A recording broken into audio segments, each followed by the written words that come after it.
Hello everyone, welcome back. Today we're going to be comparing two different reticles from Primary Arms, the Raptor versus their mill grid. Okay, so this here is the Raptor. Now this one's a first focal plane scope, so you don't see the Raptor right now. All you see is a duplex. I mean, this is basically what you will be using in CQB, right? And the horseshoe is really small. Right, and even if I turn on the illumination, because today's a bright day, I mean, you can barely see that illumination, okay? So what you're really depending on is those thick outer crosshairs to guide you to the center.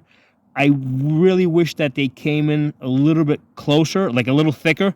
Like, hold on, first of all, let me turn off this illumination because it's really not helping us much. So when you zoom in, that's when you start seeing the details of the Raptor. Okay, so that's the Raptor there, that bullet drop compensator. Okay.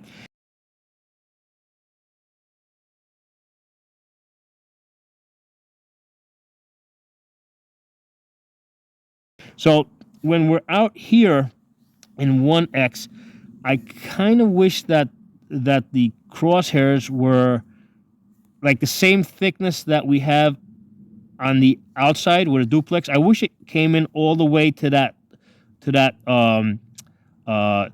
dumbbell that we see over there, which is the 50.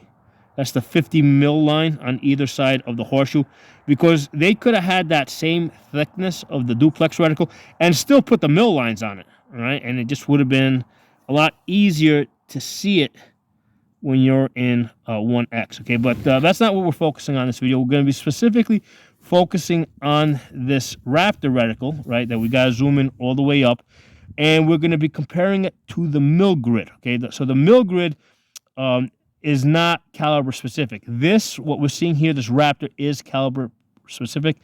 I'm going to just insert a picture here of the mill grid so you guys can see what we're talking about.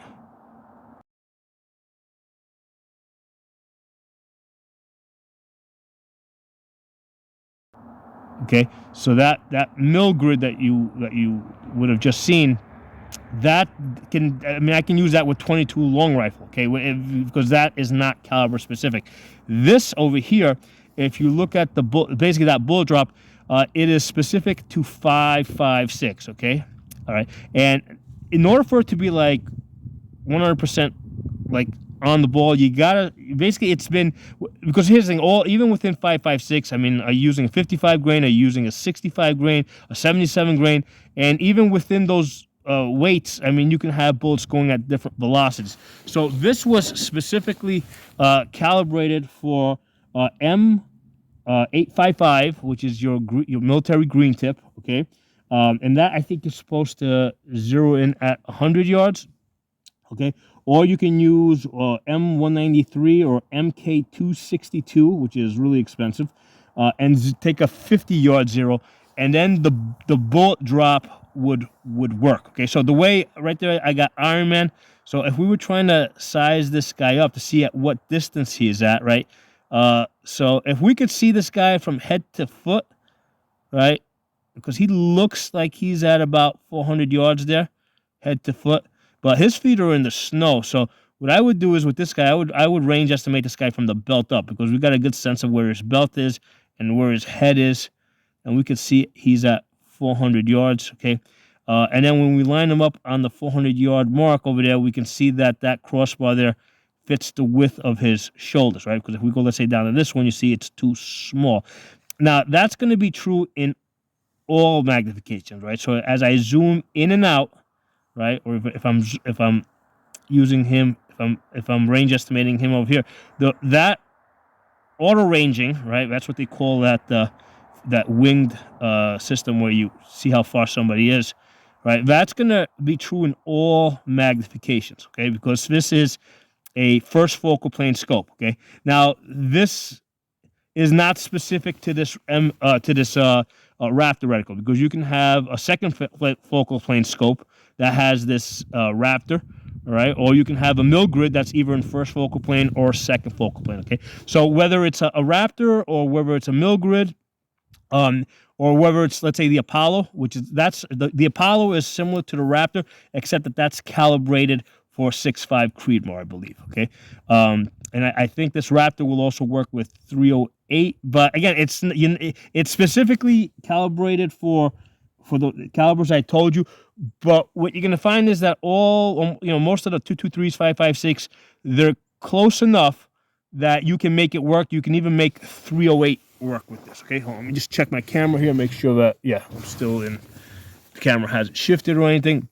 Okay, so the way I would go about this is I zeroed in at 50 yards at the tip of the chevron, and then at 300 yards I confirmed and adjusted the impacts at the top of the spine on the vertical stadia line.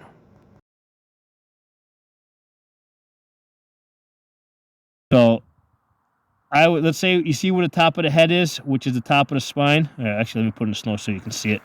All right, so right underneath the chevron, where the top of that spine is for the vertical stadia line, that's my 300-yard hold. Then underneath it, you see the 400 and 5, 6, all the way down to 800 yards. Okay, so that's in yardages. Now, if you look at this reticle, right after the Raptor, then basically your mill lines start. Right, so this is a hybrid bullet drop compensator, right, and then also really a mill scope, because after the Raptor, okay, what you do is you get regular mill lines. So after the 800-yard line, right, then the top of the spine would be 8 mils, then 9 mils, then the barbell there is 10 mils, right, and then it continues down. Right, so this is a hybrid. So you can have, in fact, what you normally have is a reticle that's most of the Raptor reticles are just Raptor. They don't have lines in there, the mill lines. Okay, so this hybrid is really nice because it gives me both. And unfortunately, this reticle, right, this hybrid reticle, this is called the M8, the M8 Raptor.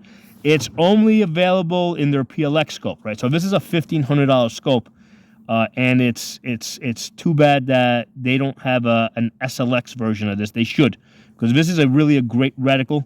They should make an SLX scope, first focal plane, because they do have SLX scopes that are first focal plane, right? They just don't have like that. Like, this is expensive Japanese glass. And I've done other videos. I mean, I don't think I have a 5 to 25 first focal plane scope that's Chinese glass, $500 scope, and it works great. I've had that already out to 500 yards. That works just fine. Okay, so for most people, that's going to be perfectly fine. Okay, so one of the questions I was asked is, can this Raptor work with an AK-47?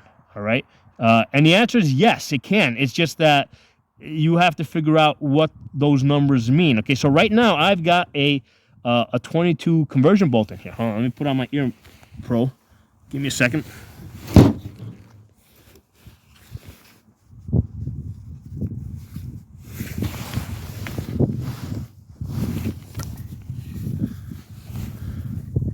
Okay, so right now I got on my ear pro. I got a 22 conversion bolt in here. Okay, so even though this reticle, this M8 Raptor, is calibrated for 5.56. Hold on, I lost my spot. Let me zoom up. Actually, let me load the mag here. Okay, so even though this is calibrated for 5.56, I got a 22 conversion bolt, and I've got this loaded up with 22 long rifle. Okay, so I've already tested this out, and I've made notes, right, that at 50 yards, where that target is, okay, my hold is the 300-yard line, right? So I'm using the top of the spine right there, okay, to make my hits at 50 yards using this 22 long rifle. Okay, so let me zoom back a little bit. Okay, so now I'm going to go out to 100 yards. Okay, so at 100 yards with this 22, right, even though I'm only at 100 yards, I got to use the 400-yard mark. Okay, so that's where the 4 is. So I'm going to line that up.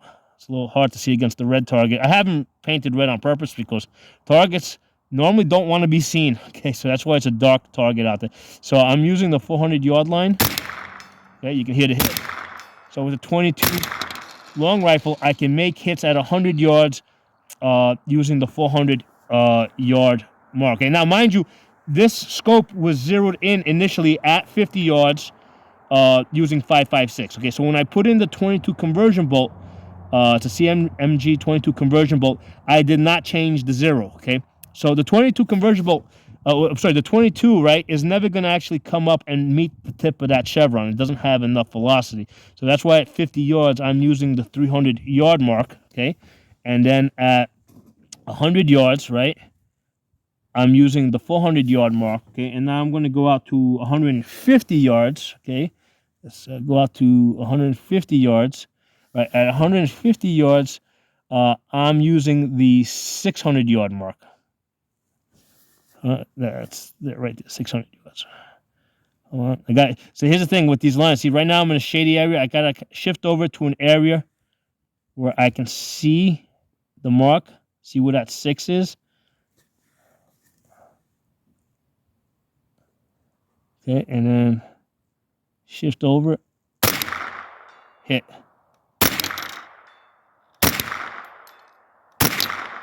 Okay, so you can see consistent hits at 150 yards using this reticle.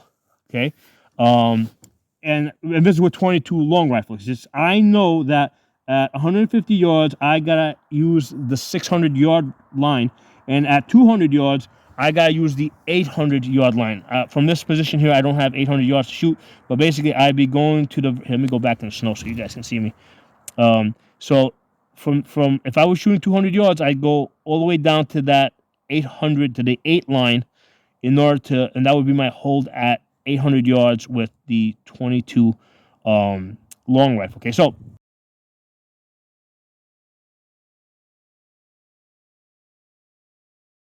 we're gonna now. I'm gonna switch in the mill grid. Okay, now one of the things that I find, right, because here's the thing, for a long time I was in conflict, like, should I buy the Raptor or should I buy the mill grid? Okay, so one of the things I like about the Raptor is that it's actually less busy, right? If you look at the reticle, I'll put it back in the snow here. If you look at the reticle, those dots are basically for wind, right? So the first dot is your, like, let's go to the 800 yard line. The first dot is 5, second dot is 5 miles per hour. The next dot is 10, then you got 15 and 20 miles per hour, okay, on the 800 yard line. Right, so those are your wind holes, and I've done separate videos on how to figure out what the wind is doing, okay? But I find the Raptor less cluttered. So what I have found after, I think I've been working with this for now almost 2 years, with this reticle and with the mill grid. What I find is that on LPVOs, right, that have like a max magnification of only 8 or 10, I think I prefer the Raptor because there's just less stuff going on. There's just less busy. It's a lot easier for me to, it's just less busy. It's easier for me to find my bullet drop, put it on target. So that's what I'm finding with the LPVOs. I prefer this Raptor reticle. So even here shooting it with 22 long rifle, it's just easy for me to use. Less dots there. Okay. Now one of the things, like, this only goes up to 8 power. So one of the things. So here's the thing. We're gonna switch over now to the other one, which is an SLX. That's gonna have 10 power. And I find that, yeah, it's a little easier to see things in it. But you'll notice that it's a bit busier. Okay. Now here's the thing with the mill grid. As you go to higher and higher magnifications, like if you go up to a 15 magnification, right, or especially if I go up to a 25, the dots space out a lot more. Okay. So here it's like, okay, what those dots might be a little too close to be useful, let's say at the 150 yards, or maybe you can't even see them. But if this scope were to go up to a higher magnification, those dots would become bigger and you'd be able to see them better and they'd be more spaced out. So that's why on an LPVO that only goes up to 8 magnification, I have found that I prefer the Raptor. Okay, and it doesn't matter what caliber I'm shooting. Like right now I'm shooting 22s. I just figured out what my holds are. Wrote it down and I can use it. So if you want to use this with an AK or whatever, some other caliber, you can use this reticle. It's just that you got to make some notes. You got to go out, shoot it, see where the bullets hit, and make some notes. Okay, so let's switch over to the other scope now. Let me pause this camera. Zoom up. So this is a great CQB reticle. I just wish those dark lines came in a little bit closer, because they could have had it. First of all, they could have had this come all the way up to where that 50 barbell is, right? And then beyond that, they could have had they could have extended the mill lines all the way out. Like this has 200 mills horizontal and on the horizontal stadia and the vertical stadia, but they probably could have got 300 mills on this if they just put lines also on the outer on the outer duplex. I mean, why not use it? It's there, because it can still function as a good duplex, but you can also have lines on it for range estimating. All right, let's pause this. So now we're going to be comparing it to this Primary Arms 1-10 by 28 SLX. Okay, so if this is a $500 scope versus the other one that was $1,500, right? That was a PLX. But again, they can still put that reticle, right? That M8 Raptor, they could still put that in one of their cheaper SLX first focal plane scopes. Okay, so what we're really discussing here is the reticle, okay, not the scope itself. Okay, now one of the things that you will notice though is that this has a 10 magnification, which does make it easier to see things when you're at distance. Okay, so also the dots that are in it, you're going to see that they're going to appear a little bit bigger. Right, so I find that even though this is cheaper glass, right? This is an SLX scope. I find that that the extra 2 magnification, 10 versus 8, most of the time is more useful to me, right? So, so even though I love that PLX scope, I'm basically holding out for SLX scopes. I hope that they make that reticle, they put that exact reticle in an SLX scope. I would probably buy like another 2 of those. Okay. So here we go. This is so talking about the mill grid, right? Let me put this in the snow. So first of all, this is second focal plane, so it doesn't matter what magnification we're in. Okay, that horseshoe and the grid underneath it stay the same as I zoom in and out. Okay, so first of all, let's talk about that horseshoe. So this has a dark horseshoe. Instead of having those dark outer lines that come in, right, the duplex reticle, this one over here depends on that dark horseshoe to get you on target. Okay, so I mean, in CQB I actually find this easier to work with, because like even in dark areas, right, if I go in the shadows, I find that this darker horseshoe is easier to see. I think that they can perfect the other reticle by just having those duplex lines come in a little bit closer towards the center. Okay, but that's just, like as of right now in CQB, I find this bigger, darker horseshoe easier to work with. Okay, so let's talk about range estimating with this, because here's the thing. Let's go to Iron Man over there, right? So again, we got the winged system here. So we can see Iron Man's at about 400 yards there. Again, we can't see his feet, so we can range estimate him from the belt up. Where is it? Yeah, right there. He's at 400 yards from the belt up, okay? But here's the thing. As I zoom in and out, right? As I zoom out, right? Let me go back to the 400. Well, now 400 doesn't fit, right? He's like, right now he looks like he's further. He looks like he's like way past 500 yards. In fact, like right there, like, because basically he's half the height of that 5. So I would put him at 1,000 yards right now, right? All right, but if this was a first focal plane scope, or if I was fully maxed out. So every time I shift my focus, everything changes on the scope as far as the measurements. So it's not just the range estimating, it's also my bullet drop. My bullet drop numbers also change, right? So I have to be all the way up in 10 magnification for both the range estimating to be accurate, and also for my bullet drop, because him being at 400 yards there, see, I can range estimate him across the chest, right? So I would use that first horizontal line, okay? But let me hold the gun this straight, right? And I'm gonna zoom out. Look, see, when I zoom out, look where that 400-yard line went. And now I'm gonna zoom back in. See how it's moving as I zoom in and out, right?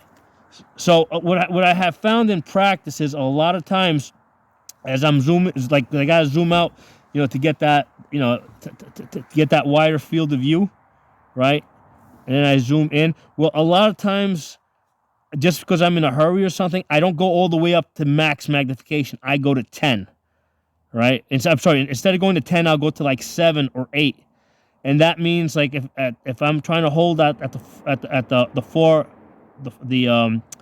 that first line, it's actually not 400 yards. That's the 3 mil line, right? I mean, because we've got him at 400 yards, right? At 400 yards, right? Well, actually, no. Again, I gotta see. I got confused there. I didn't zoom up all the way. So he's at 400 yards. So that's the line I would use. That's not the same line as before. That's actually that first crossbar is the 2 mil line. Okay, so as you're going back and forth between that Raptor reticle and this one here, it can, because remember, these aren't yardages here. These are mil lines, okay? So the top of the spine is 1 mil. Let me count from the bottom up. So 5, 4, 3, 2. Okay, so 2, 1. Yeah, so the top of the spine is 1 mil, and then that first crossbar that matches up to his chest, that's the 2 mil mark. Okay, so that's 2 mils. So this is different than that other scope that we were using before. But again, you got to be max magnification. If you zoom back, I mean, now that's no longer true. So this isn't an issue with this reticle. This is an issue with the second focal plane. That as I'm zooming in and out, the value of the bullet drop changes. I have to be in max magnification, and this is the reason why I love this. I really like this scope, and I like this reticle. But from here on out, I mean, everything has to be first focal plane, because in practice, as I move around to targets, right, try to find, I have to zoom back in order to find that target, right? That's the 50-yard line right there. I have to zoom back. Right, so I'm constantly zooming back and forth as I'm trying to find targets, right? There's the 100 yards there, okay? Gotta zoom back. Okay, there's my 65 hiding in there. Zoom back. Okay, this is the reality of how I use the scope, all right? I'm constantly zooming back and forth to find my targets. And then what happens is, a lot of times as I'm zooming back and forth, I don't zoom up all the way. So my bullet drop is just wrong, okay? Because I don't zoom up all the way, okay? Let me check my camera here, make sure that, yeah, okay, everything is still, make sure my camera hasn't shifted here. All right, so let's talk about the bullet drop. So again, I've got a 22 conversion bolt in this gun. Hold on, zoom back. Where's that blubber? Okay, so I got a 22 conversion bolt in here, right? And now we're using this mil grid, which is in mils. Okay, so at 50 yards, okay, because again, this rifle has, I've zeroed in the scope on this rifle with 5.56 at 50 yards, and now I've just thrown in a 22 conversion bolt. I haven't changed the zero, and I generally don't do that. But what I know is at 50 yards, my hold is 4 mils, and I have to be zoomed up all the way in order for that bullet drop to be correct, right?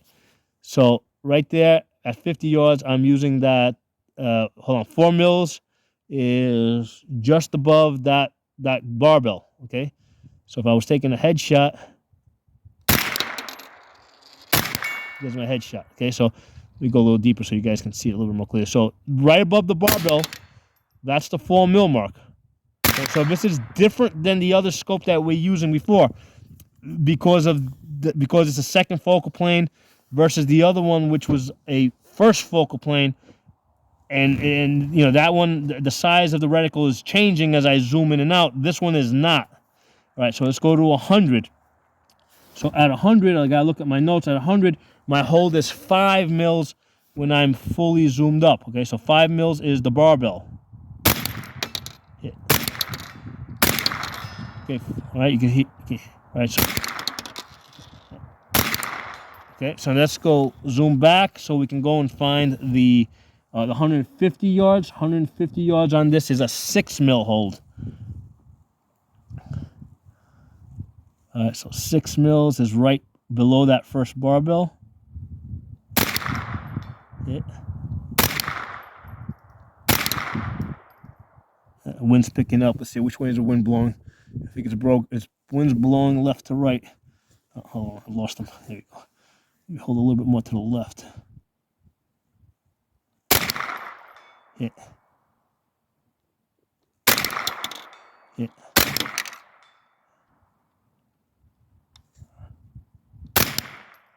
Yeah. Okay. So you guys got an idea. So if I was shooting 200 yards, I would use the 10 mil. So at 200 yards, I would actually go to that second barbell, okay, because the 22 drops a lot faster. Okay. So here's the thing with this second focal plane, right? Again, there's a second focal plane issue. Like if I'm zoomed all the way back, right? Okay. I mean, if I was holding for 5 mil, like 6 mils, right? I mean, look how high I got to point at, right? That's a 6 mil on that target.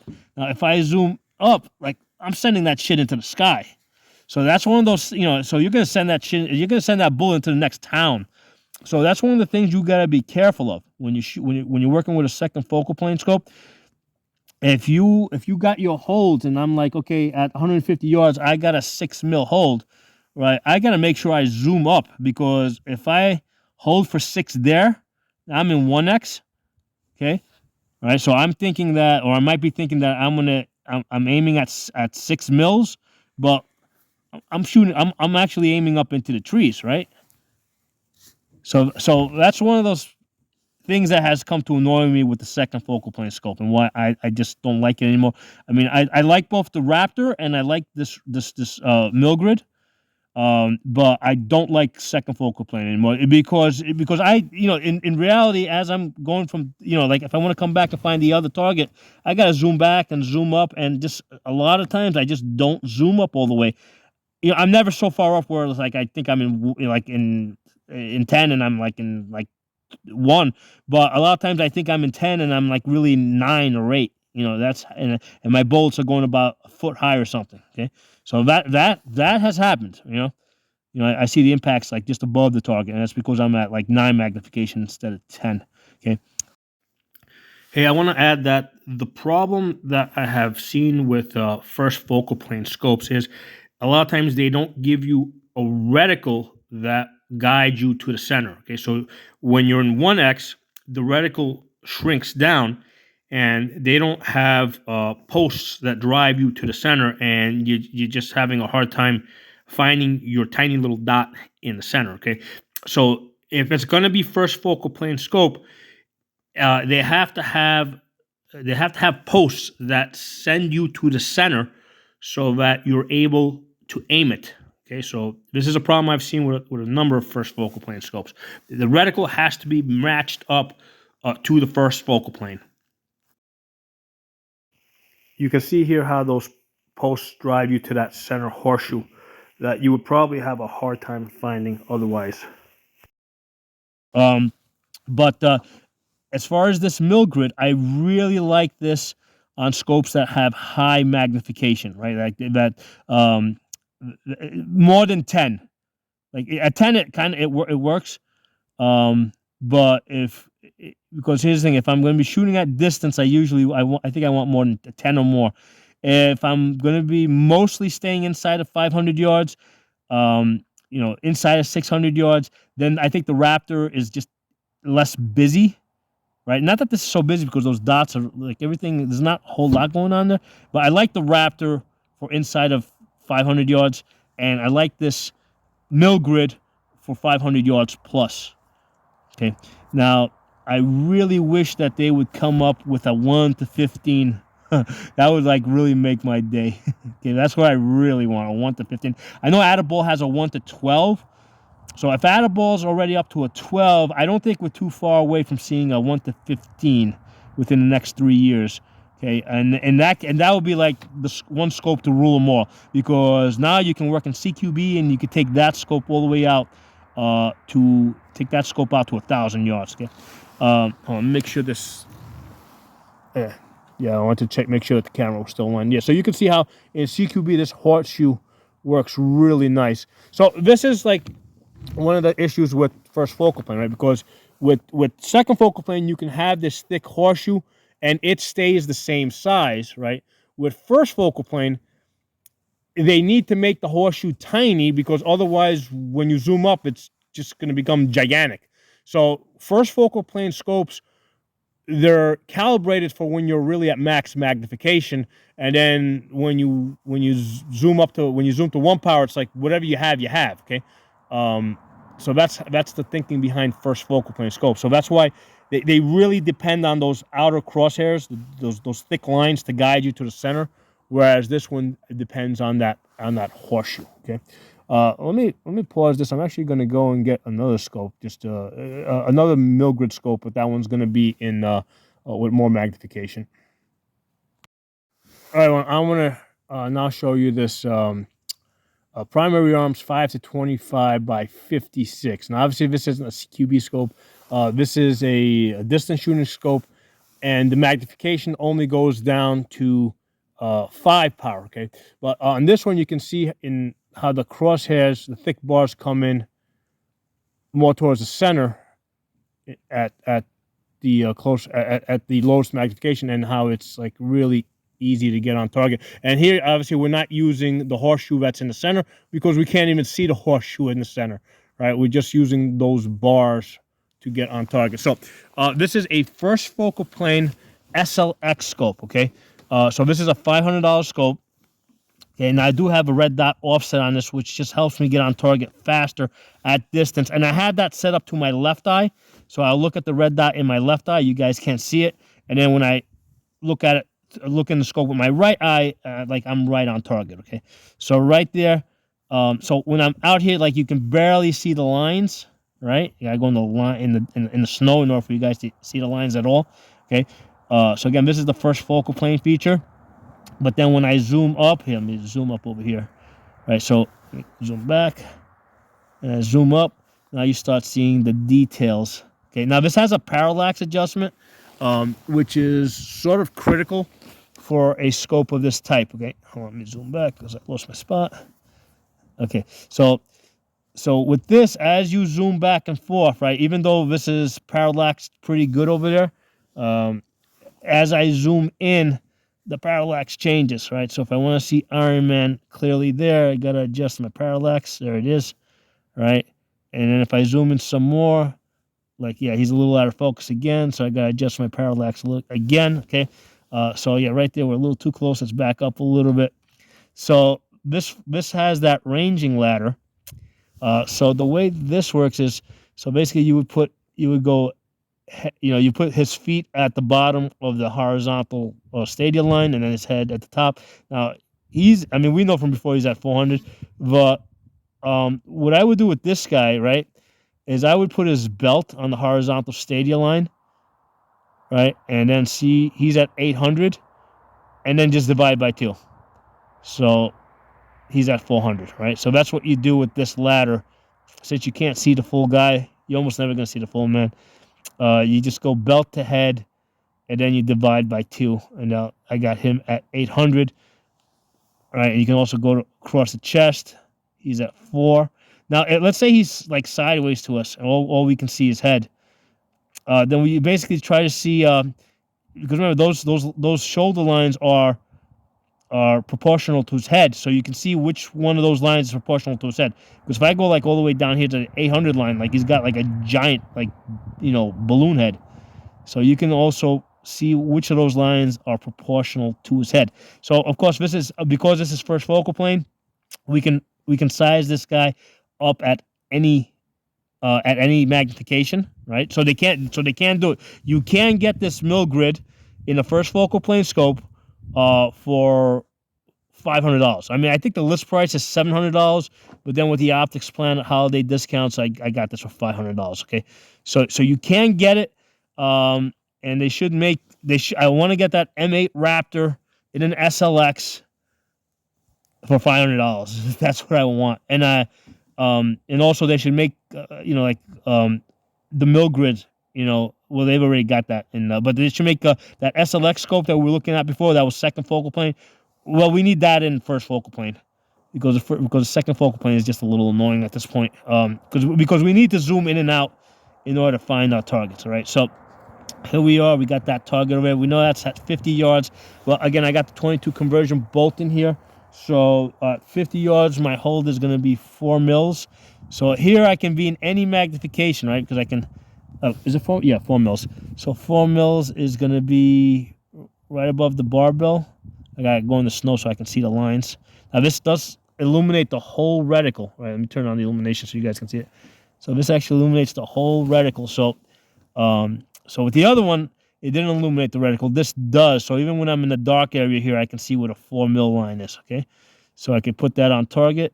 Here's my hit. 4 mils, right? And I can zoom back. Right. So let's go find the 100 yards over there. Zoom in on that. So on that, we said we're using 5 mils, right?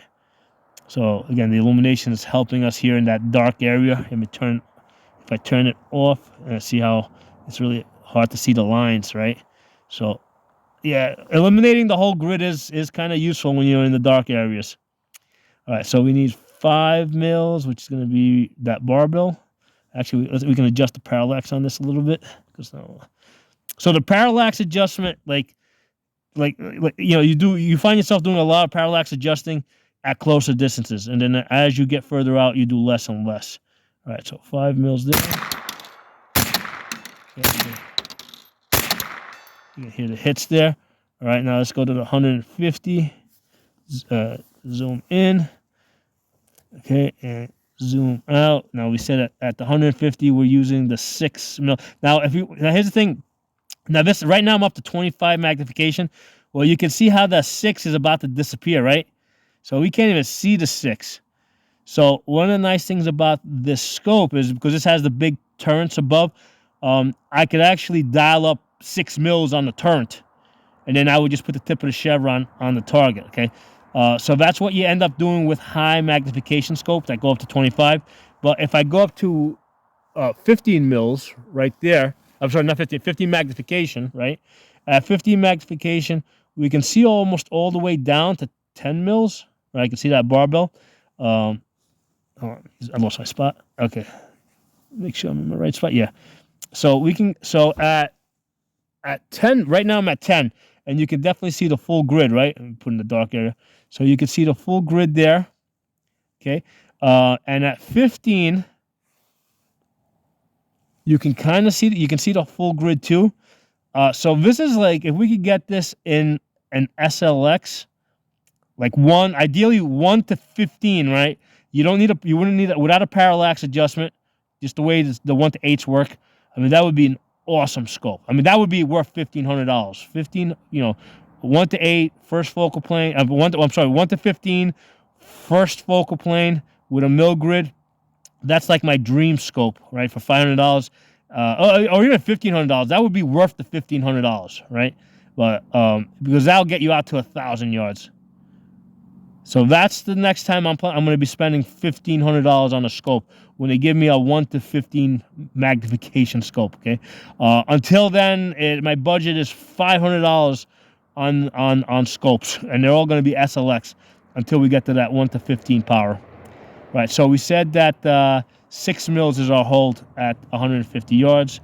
So with this, because if I go all the way to max, the 6 kind of, I mean, I could see it's. I know it's underneath the barbell, but if you want to see the 6, you just zoom back a little bit, and right there, let's hold for 6. Hit.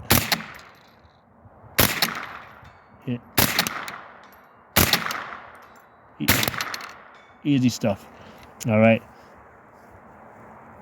So that's the mill grid, and you can see how if you're going to be, if you got like a high magnification scope like this, this is definitely the way to go. You definitely want the mill grid because you can really take advantage, and you can see how the dots really space out. Just the parallax. the dots start to space out a lot once you get up to those 20 to the 25 power. Hey everyone, I want to show you guys the scopes that we were using. Okay, so the first one with the Raptor is this PLX 1:8 by 24. So this is a $1,500 scope.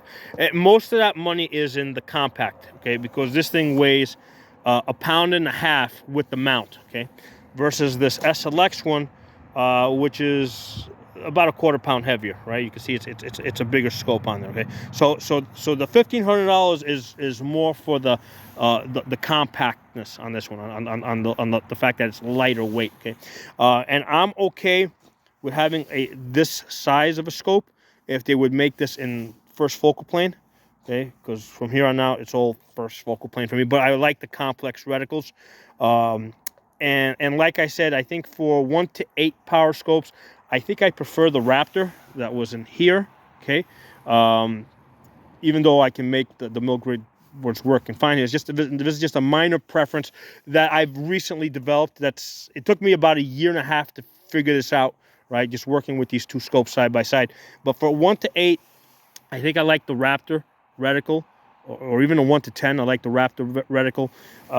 And like I said, I find that the 10 magnification in this scope is probably more useful than the Japanese, more expensive Japanese glass in that one. Okay, that's what I have seen. I just tend to see more out of those extra 2 magnifications, even though it's cheaper glass. Okay. And this one over here is again, this is also an SLX scope, $500 scope, 5 to 25 by 56. Now this is a gigantic scope. So this is like 2.5 pounds on top of the gun, okay. This one has the mill grid. Definitely, without a question, in the high power magnification scope like this, absolutely without a question, I want that mill grid. Okay, that mill grid rules supreme in the high magnifications. I think the Raptor is a personal preference in the lower magnifications over there. Okay, so this one over here, SLX, $500, but this is a first focal plane scope. Okay, so that's why I'm saying that I don't think it's too much of a stretch to ask Primary Arms to give us, let's say, to give us a 1 to 10 like we have here, but make it first focal plane instead of second focal plane. Okay. So I've done lots of videos on these scopes. Take a look at I'm going to put a link below in the comments, and in the description that will have a link to a playlist, so you guys can check out all the scopes. Now, if you notice, all of these guns, they each have 22 conversion bolts. Okay, so I've got 3 of them. Okay, they're just that useful. Because these 22 conversion bolts allow me to really practice and make use of the bullet drop at, within 200 yards, right? Because at this particular location here, I've only got 200 yards to work with. I got to do a bit of driving to get somewhere else. So it's good that I can use the 22 conversion bolt and do lots of practice. I use this bulk ammo that I get at Walmart, right? And I can, these are the magazines. Okay. The other thing I use these pelletors that I got from Amazon. The electronic earmuffs. They allow me to hear the pings on the steel at distance. Okay. So the electronic earmuffs are great when you're shooting at steel with the 22s at distance, because I can hear the pings. Okay. So those are the scopes, guys. Drop some comments below. Talk to you all soon.